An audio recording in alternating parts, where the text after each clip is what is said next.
السلام عليكم ورحمة الله وبركاته أصحابتك وحرم فاتوش فاميلي سودا وهذا ولاشين فاتوش تنا لك داوني سينا وفاتوش فاميلي ما أنتي وحيابا بدن أيان ربا إن أنك هذا وغاريسة لعقتي student loan forgiveness all استاجي السبب تلو تشوشي سيدو كلا وحان كهذا تشاينا إيو madaxweynaha China iyo madaxweynaha United States Biden oo kulmay waxyaabii ay ka wada hadleen iyo qaraxii ka dhacay caasimadda Istanbul soo dhawaada asxaabay subscribe saara de channel kala kici waa channelkeeni waa channelkii aan newsyada ka dhageysan jirnay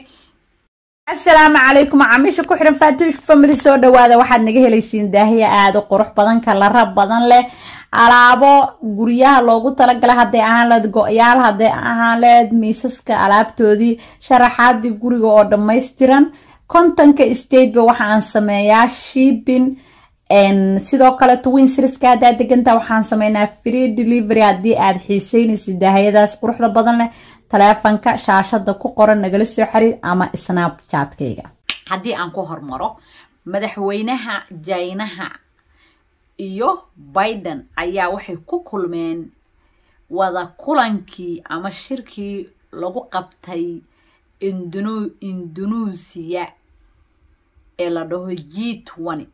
G20 summit oo kaasoo de wadamo badan iskugu imaadaan oo ay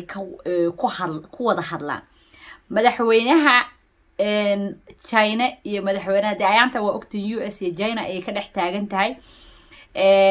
marka waxa ay kulmeen face to face shirkoodii ugu horeeyay oo ay u kulmaan waji to waji is aragti awal waxay ahayd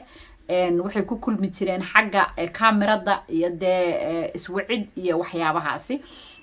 waxyaabo badan bay ka wada hadleen farsti waxay ka wada hadleen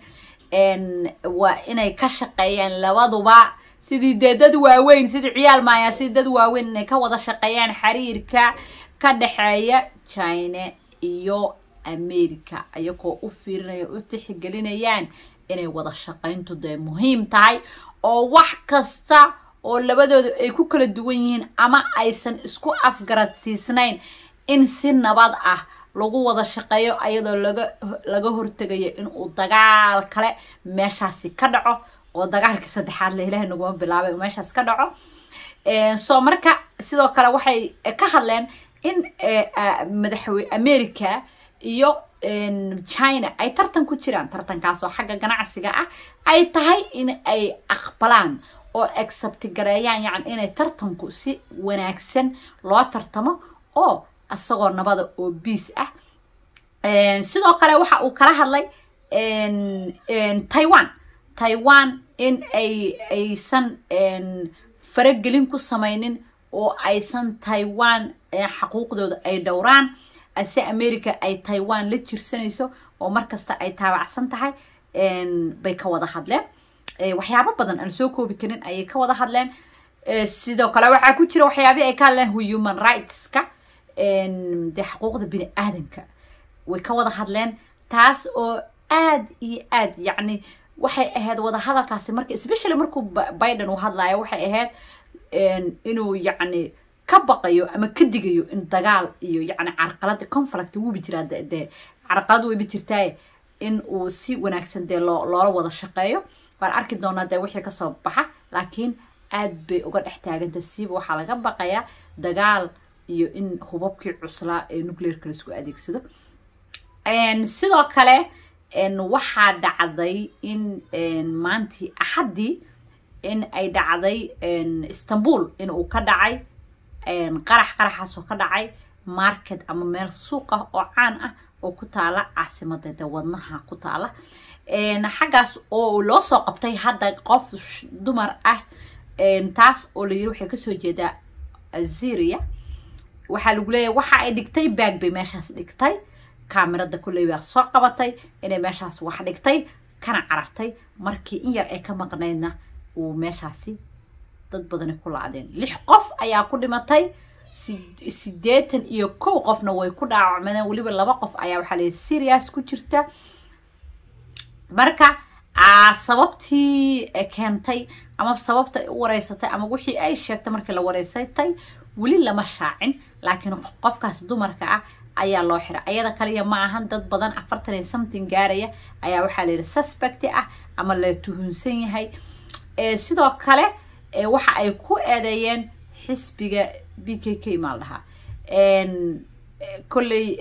bay ku eedeeyeen inuu ka dambeeyay ayakuna waa diideen waxay dhahan anaku wax aan qaraxaas aan ku leenahay shuqul ma jirto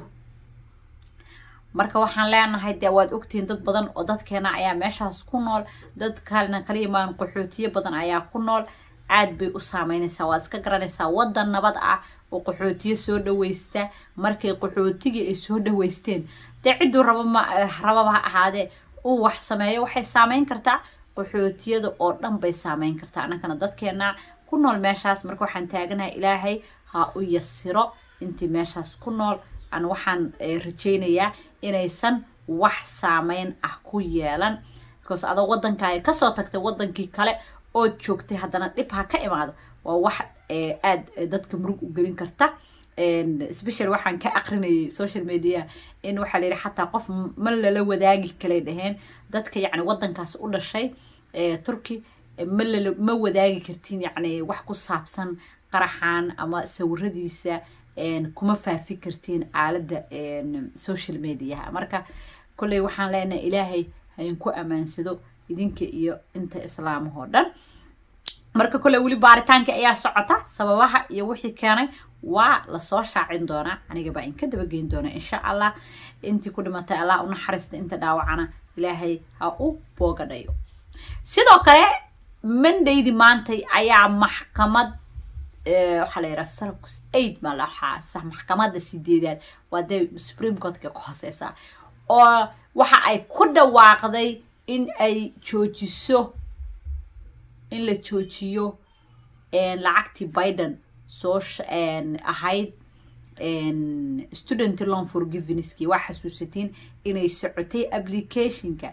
student loan forgiveness ardada lacagtii laga cafinayay oo dadka qaxootiga oo qaadan jira lacagtii financial aid ka qaata ama lacagaha college-ka la iskaga bixiyo oo grantiga la qaato 20,000 bay lahaayeen oo laga cafinay hadii lacag deena lagu leeyahay dadka kale oo caadiga ah qof kastana 10,000 ayuu lahaa inuu qaato waxa aad uga daba dhigay isteediyo badan oo Republicanka ah oo dhahayeen yacni waxay dib u keenaysaa taxigeena iyo dadka lacagta way ka bixiyaan basically saas waay dadkayga lacagta waa ardada waxa waay dadkeenu lacagta way bixiyaan lacagta waxa ka faa'iideysanayaan dadka harusaas ma u dareemay waxa ay dhaheen lacagta nooma fiicno taxigeena nagu badinaysaa waxyaabahaas oo lacagta noo soo noqon jirto waxa state-keena ayay dib u keenaysaa marka waxa dhacday maxkamado badan baa istraagireeyay hadda maanta midii ugu dambeysay Monday ayay istaajisay marka application-ki hold buu galiyaa dib baan kaga soo sheegi doonaa markii laga qaado hadda waxa dhaci doonta markii saas ay sameeyaan in Biden kulay ay ka codsadaan maxkamadda sare oo Supreme Court-ka inay ka qaado ayada bis ka qaadi karta Supreme Court-ku inay ka qaado oo yacni holdigaas lagu qabtay hadii Biden de xaq u leeyahay inuu lacagtaas bixiyo kulay dad badan way ka faa'iideysteen dad badan waxay soo weydiin jireen si application-ka loo buuxsaa xagee laga buuxsadaa marka iska suga de qofkii account-kiisa awal zero laga dhigayo de adiga congratulations qofkan wali laga dhigano adiguna de waad heli doontaa insha Allah laakiin hadda waxa ugu dambeysay baa la yiri Friday in la apply gareysto Monday waxay ku jirtaa hold bay ku jirtaa marka waa arki doonaa insha Allah markii laga qaado aniga ayaa in la soo socodsiin doona aad bad u mahadsantiin asxaabta ku xiran Fatush channel Fatush family aad iyo aad channelka subscribe hala saaro de nagu soo xiran asxaabtaada nagu soo biir sidoo kale Snapchat iyo TikTok labadaba igu soo darsada insha Allah si aad uga faa'iideysatiin online-ka business-kayga online-ka alaab uga dambeeyay alaab qurux badan baan keenaa ma sha Allah ku soo biir si aad u aragtid Snapchat-keena iyo TikTok-keena insha Allah soo subscribe gareey labadaba. Assalamu alaykum wa rahmatullahi wa barakatuh.